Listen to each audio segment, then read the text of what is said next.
So, since I'm visiting my granddaughter back east, and we're on tape today, David Wallace Wells, she just turned 3.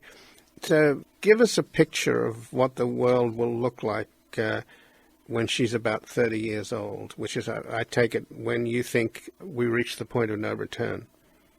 Well, I think it's probably around the time when we'll be at about 2 degrees or a little north of 2 degrees of warming by mid-century. And that is if we don't take dramatic action and we kind of continue on the course we're on.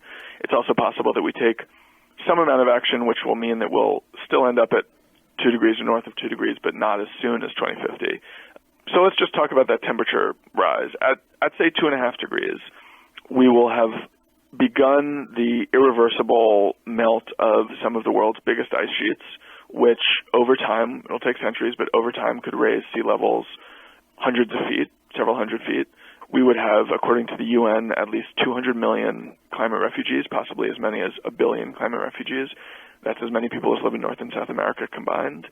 We would have many cities in South Asia and the Middle East that would be literally unlivable during summer, that you couldn't go outside. You certainly couldn't work outside without risking heat stroke and possibly death.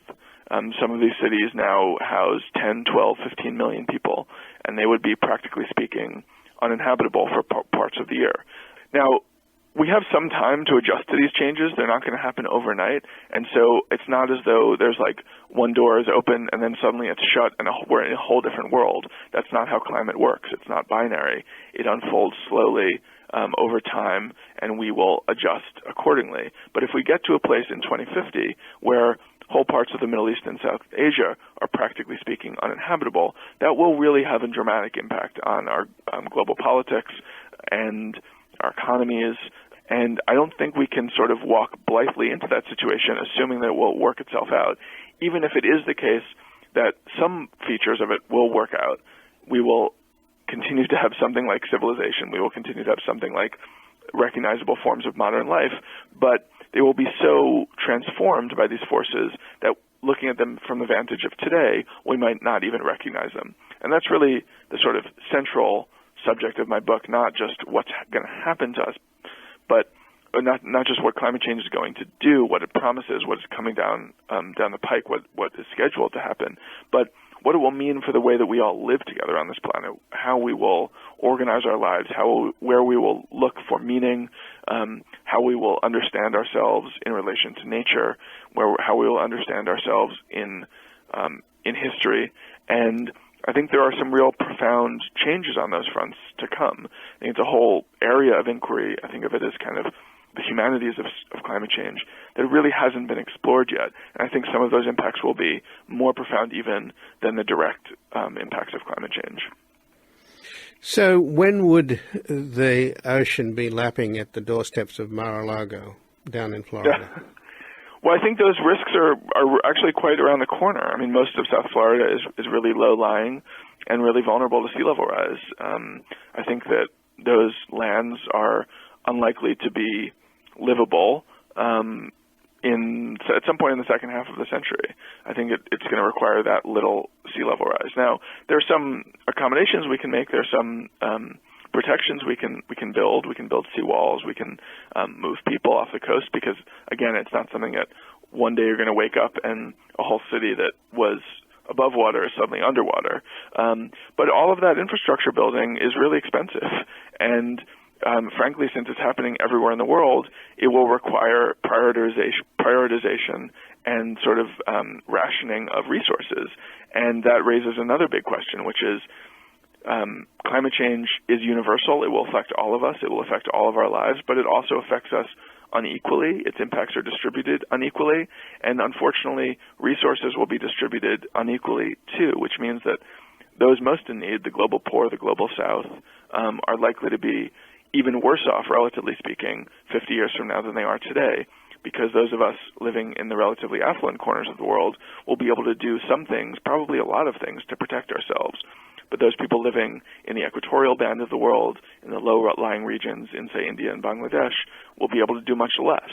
And exactly how that opens up onto the geopolitical stage, I don't know for sure, but I would not at all be surprised if there were major calls for climate reparations and, that kind of negotiation over who owes what to whom, who will pay for what kinds of protections, and who's responsible for the immense, probably unprecedented suffering that we're likely to see over the course of the century as climate change really begins to unfold.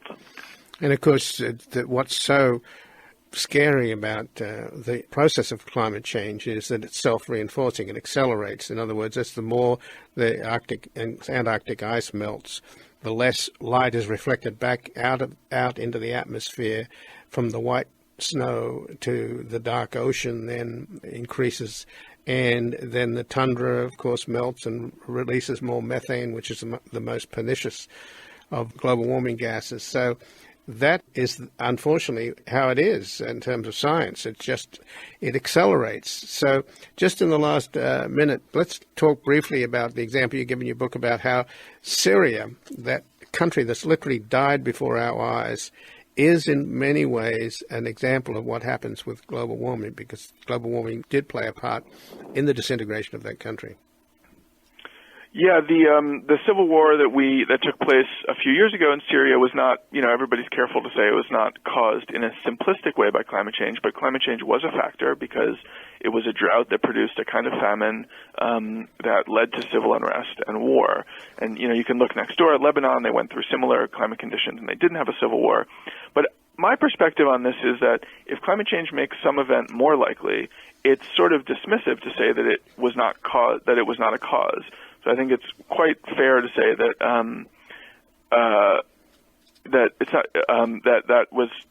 that civil war was caused by climate change to some degree. It produced a refugee crisis. 12 million people left the country. 1 million went to Europe, and that 1 million in Europe really destabilized all of European politics. I think it played a role in Brexit. And you could even say it's played a role in the election of Donald Trump because it's had such a cascading impact through our global politics. The UN says that we're likely to see a climate crisis that's at least 100, perhaps 200, perhaps 1,000 times as big as that over the next few decades. And just what that will mean for the way that we all live together, I think we don't know yet, but it's clear that the impacts will be profound, and it's important for us to look seriously at the science and think seriously about what it will mean for the way that we live together. Well, David Wallace-Wells, I thank you very much for joining us here today. Thank you. And again, I've been speaking with David Wallace-Wells, who's a National Fellow at the New America Foundation and a columnist and deputy editor at New York Magazine. He was previously the deputy editor of the Paris Review, and his latest book just out is The Uninhabitable Earth, Life After Warming.